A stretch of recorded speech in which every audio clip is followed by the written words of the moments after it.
The fourth Uganda general election, 2001. The 2001 election was held in Uganda on the 12th of March, 2001. The present government won 69% of the vote. The president was then elected to a second term in office. All other candidates at that moment were independent because the political party was banned in Uganda at that time. He came to power in 1986. Some people claim that they want the Bush War against 𝐷𝐞𝐿. But to be fair, some of us who have seen the truth, who knows the truth, believe that they never won the Bush War. It was 𝐕𝐨𝐭𝐽 and 𝐷𝐞𝐿 that handed over power to them in a silver plate in order to stop more bloodshed in Uganda. And that kindness turned into weakness.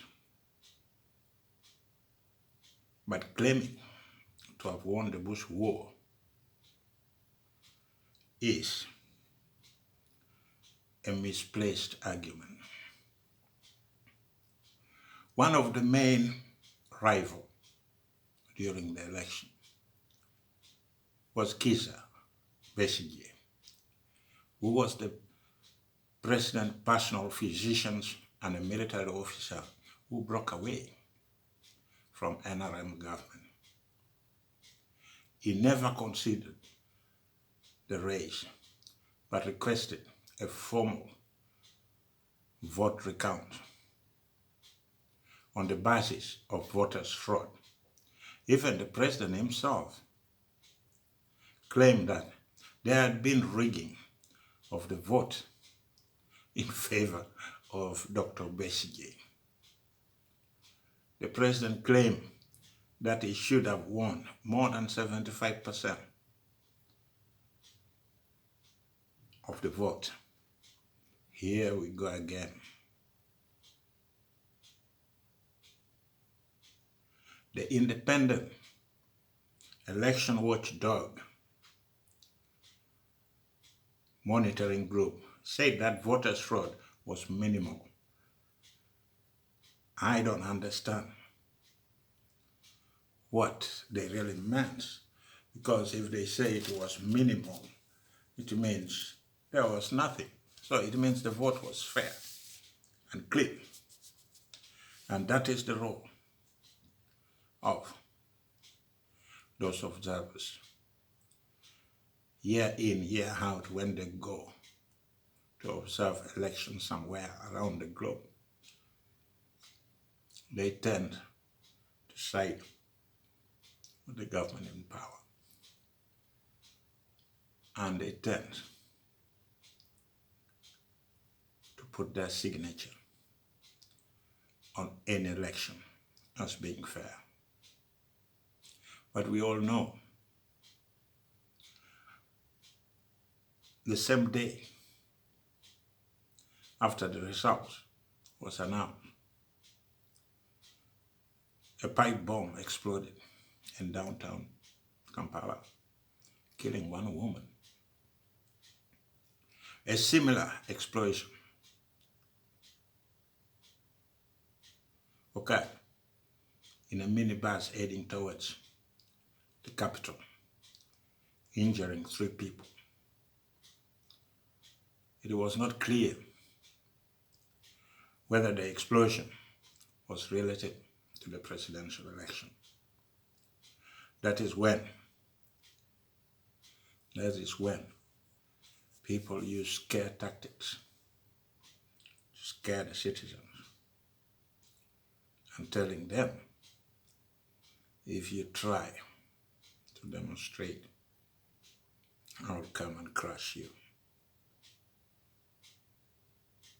It has become a game that is being played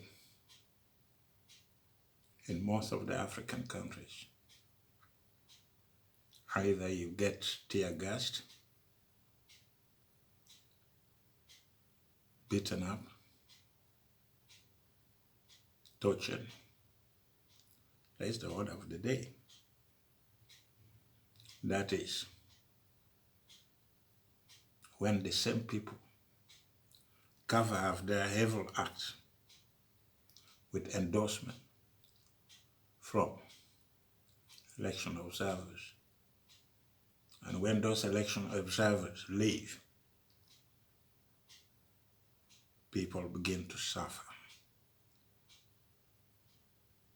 In the same election, the president promised Ugandans that he would step down before the next election. And it's always the same story. I will step down before the next election. And then they fail to step down. Then they change the constitution. After changing the constitution, I will step down when I'm 75. When they get to 75, they change the constitution. And to be honest, those are the people who have already declared themselves a life president. And anyone who threatens his kingdom will be crushed. All the military organs became his own property.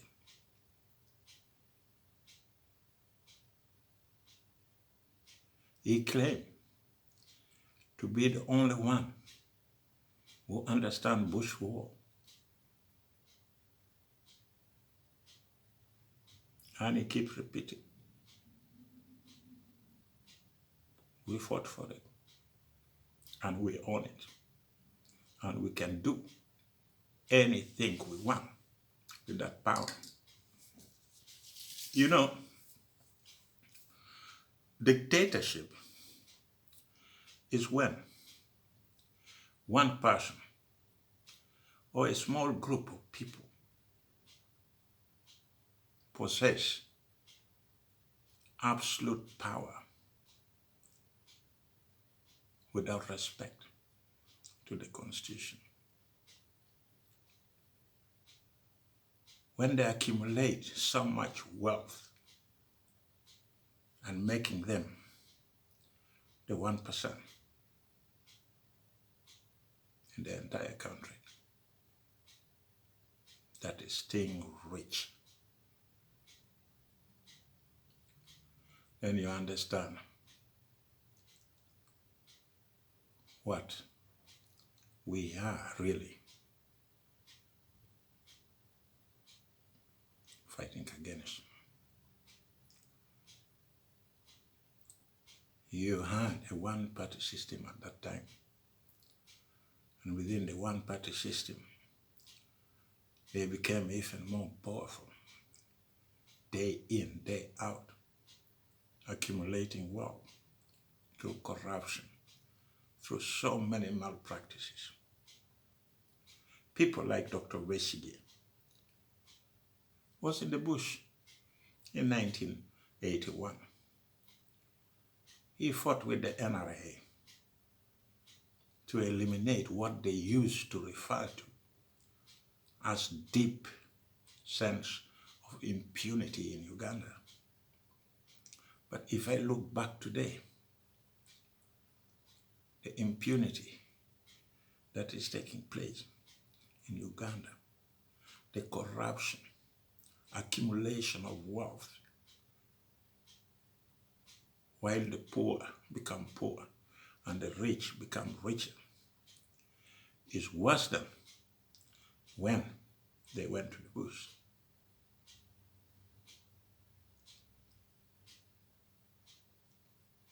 today is worse than what they used to claim that they went to the bush to fight for. They have broken their promises.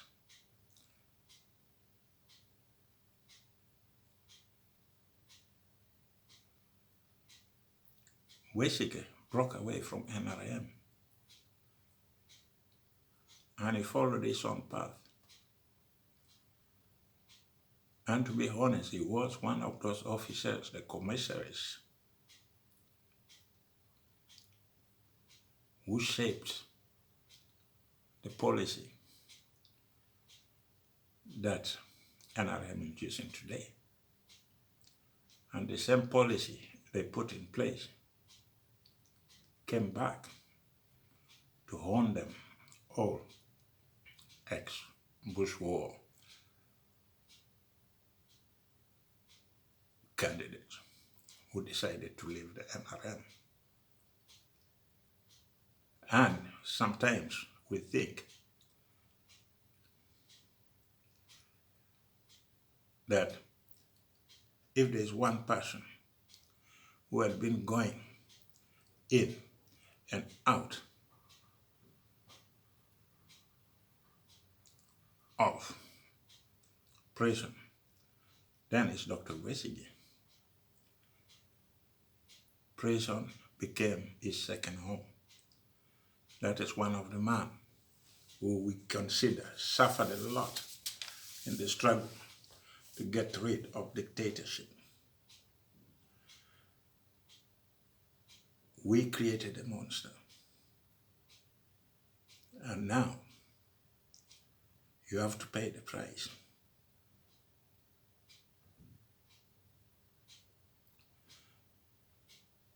That brings me again to the same thing. International and regional election monitors at that time declared the election relatively free, although the electoral process was marred by mismanagement, sporadic violence, in which estimated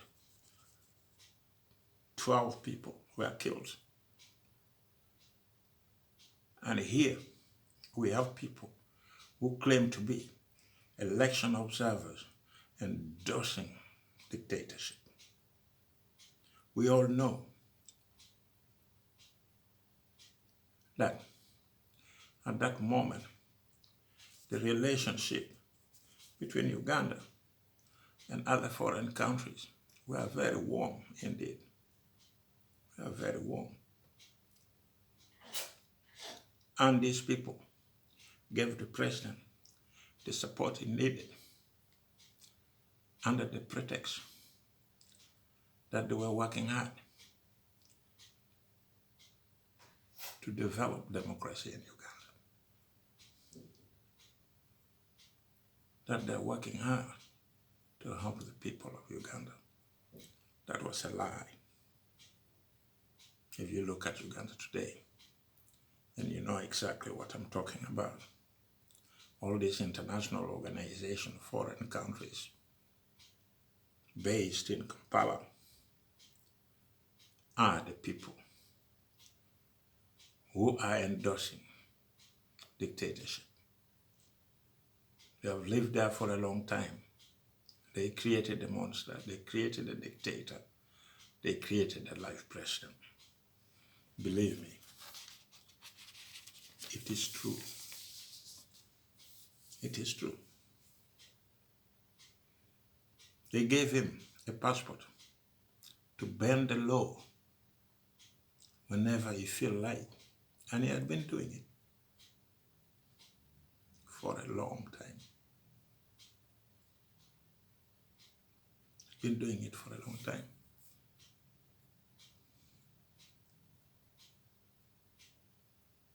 And the opposition leaders had been struggling. But let me be honest. Let me be honest. The opposition leaders had been struggling. They have nowhere to run. And I understand it. But as long as we are still in the service of economic giants, as long as we are serving the interests of the economic giants, the investors, those who will lend us money, those who come and build roads, or those who build railways, and we think we are better off, we are not. All the road they build you, you'll have to pay for it. All the money they lend you, you'll have to pay for it. It is you, it is me, it is our grandchildren who are going to suffer, to pay for that money, year in, year out, until they pay back. Any road or railway they build, a huge sum of money is being taken back by those who build those railways. It's nice to close our eyes, but there will come a time when we have to create our own democracy. There will come a time we have to own our own democracy.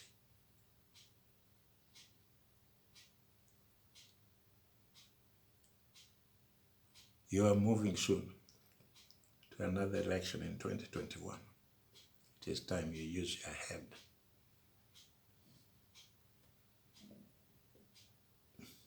Not that idea that if I eat for a day, I'm better off than somebody who has nothing to eat. It will take us nowhere.